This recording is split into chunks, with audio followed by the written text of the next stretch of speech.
দেশে হামসহ ১০ ধরনের জীবন রক্ষাকারী টিকার তীব্র সংকট দেখা দিয়েছে। তবে এই সংকট কাটাতে ইতিমধ্যে সরকারের পক্ষ থেকে ইউনিসেফকে ৬০৪ কোটি টাকা পরিশোধ করা হয়েছে। দ্রুতই এসব টিকা দেশে পৌঁছানোর পরপরই দেশজুড়ে টিকার কর্মসূচি শুরু হবে। মঙ্গলবার ৩১শে মার্চ দুপুরে রাজশাহী মেডিকেল কলেজ হাসপাতাল পরিদর্শন শেষে স্বাস্থ্য ও পরিবার কল্যাণ মন্ত্রণালয়ের স্বাস্থ্যসেবা বিভাগের সচিব কামরুজ্জামান চৌধুরী এসব কথা জানান। সচিব জানান, দেশে যেসব এলাকায় হামের প্রকোপ বেশি সেসব এলাকা চিহ্নিত করে শিশুদের শারীরিক রোগ প্রতিরোধ ক্ষমতা ইমিউনিটির বিশেষ বৃদ্ধির উদ্যোগ নেওয়া হচ্ছে। তিনি আরো বলেন, হামের এই আপৎকালীন সময়ে আক্রান্ত শিশুদের বিশেষিত সেবা নিশ্চিত করে এবং অন্য শিশু রোগীদের সুচিকিৎসার ন্যাশনাল হার্ট ফাউন্ডেশন সহ কয়েকটি হাসপাতালের সাথে সমন্বয় করা হচ্ছে। হামের কোনো নতুন ভ্যারিয়েন্ট শিশুদের আক্রান্ত করছে কিনা তা নিশ্চিত হতে উপর পর্যায়ে ৩ জন বিশেষজ্ঞ নিবিড়ভাবে কাজ শুরু করেছেন। রাজশাহীর চিকিৎসা সেবার মান উন্নয়নে সচিব ঘোষণা দেন, রাজশাহীতে নবনির্মিত ২০০ শয্যার বিশেষিত হাসপাতালটি দ্রুততম সময়ের মধ্যে চালু করা হবে। এছাড়াও রাজশাহী মেডিকেল কলেজ হাসপাতালের বিদ্যমান জনবল সংকট নিরসনে কার্যক্রম পদক্ষেপ নেওয়া হবে। এদিন বেলা ১১টায় সচিব কামরুজ্জামান চৌধুরী এবং স্বাস্থ্য অধিদপ্তরের মহাপরিচালক প্রভাব চন্দ্র বিশ্বাস রামেক হাসপাতালের নিবিড় পর্যবেক্ষণ কেন্দ্র আইসিইউ নতুন ৩টি ভেন্টিলেটর হস্তান্তর করেন। এর আগে তারা হাসপাতালের বিভাগীয় প্রধানদের সাথে মত বিনিময় করেন এবং হাসপাতালের সার্বিক কার্যক্রম পরিদর্শন করেন।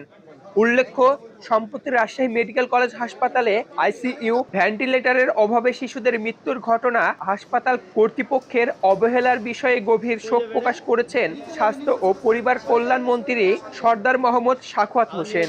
স্ত্রীর সেই বার্তার পরপরই স্বাস্থ্য প্রশাসনের ঊর্ধ্বতম কর্মকর্তারা আজ হাসপাতালটি পরিদর্শনে আসেন।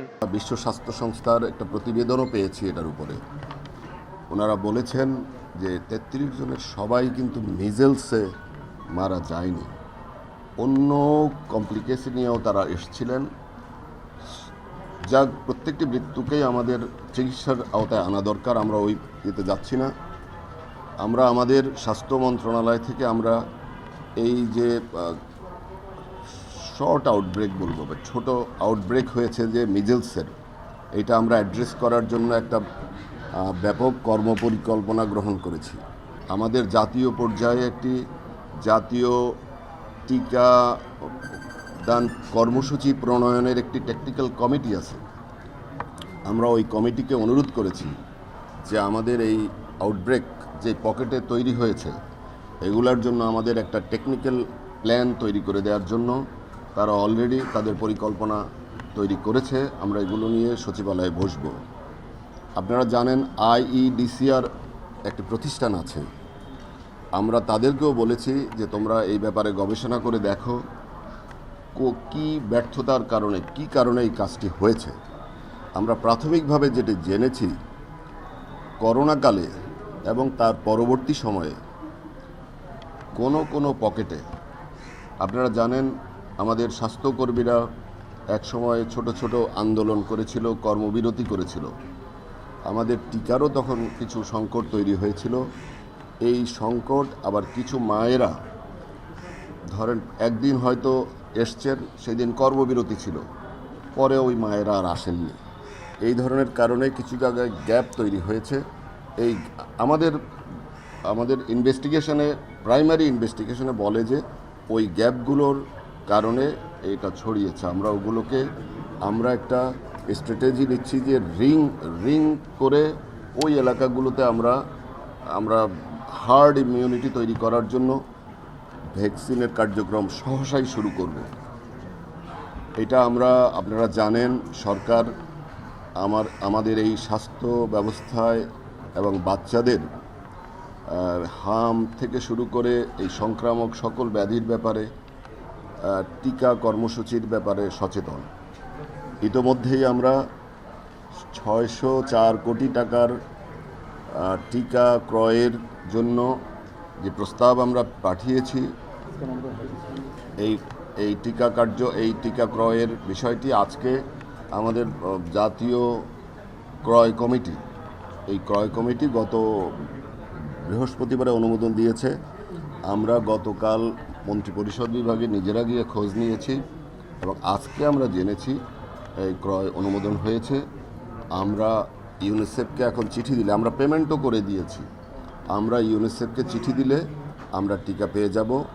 আমাদের কোল্ড চেইন রেডি আছে, আমরা টিকা পেয়ে গেলে আমরা ইপিআই কর্মসূচি এবং টিকাদান কর্মসূচি ব্যাপকভাবে শুরু করব এবং আমার বিশ্বাস ইনশাআল্লাহ আমরা আপনাদের সবাইকে নিয়ে এই সাময়িক সংকট আমরা সাহসিকতার সাথে মোকাবেলা করতে পারব। ইতোমধ্যেই মাননীয় মন্ত্রীর আহ্বানে বিভিন্ন সংস্থাগুলো আমাদেরকে ইতিমধ্যেই 7টি ভেন্টিলেটর দিয়েছেন, যেগুলো আমরা এখানে নিয়ে এসেছি। আমরা পরিচালক সহ আমাদের এই হাসপাতাল কর্তৃপক্ষকে দিয়ে যাব।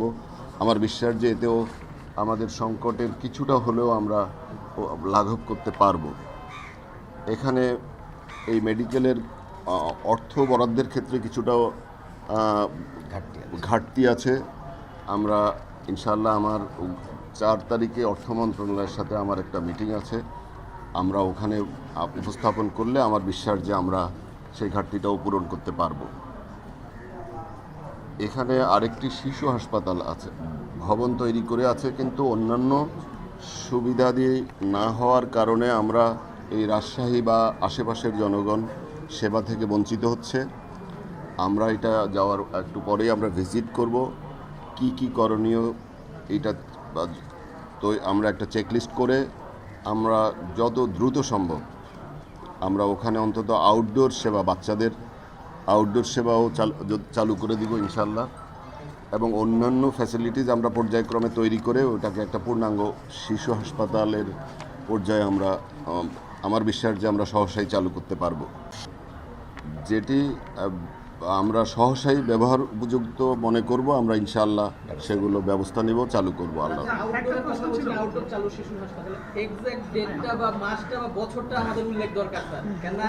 আমরা as early as possible আমাদের রাজশাহী মেডিকেল 1200 আমি যদি ভুল না করে থাকি সেই পুরাতন 600 বেডে 550। আর তবে আমি ঘুরে দেখেছি এখানের চিকিৎসার মান অত্যন্ত ভালো। আমি এইটা ডাক্তার সাহেবরা অনেক আন্তরিক, চিকিৎসার মান ভালো, অনেক উন্নত যন্ত্রপাতি আছে যেগুলো ঢাকায়ও নাই। এরকম অনেক যন্ত্র আমরা মেশিনারিজ দেখেছি, আপনারা সেগুলোর সেবা পাচ্ছেন এবং পাবেন। আর যে কথা বলেছেন, এই আশেপাশের যতগুলো স্ট্রাকচার আছে আমরা শিশু হাসপাতাল সহ সবগুলোর স্বাস্থ্যসেবা শুরু করার নিশ্চয়তা দিচ্ছি।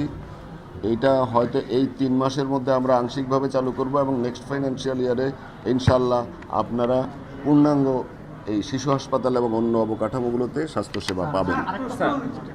জি, আমরা একটু বলি, আমরা এখানের যে তথ্য উপাত্তগুলো আমরা সংগ্রহ করছি, আমরা আমাদের গবেষণা একটা সেল আছে, ওদেরকে দিব IEDCR, ওরা তথ্য দেখবে। বিশ্ব স্বাস্থ্য সংস্থাও কিন্তু আপনাদের এইগুলোকে মনিটর করছে, তারাও রিপোর্ট দিচ্ছে যে কীভাবে কি ক্যাজুয়ালিটি কেন হচ্ছে।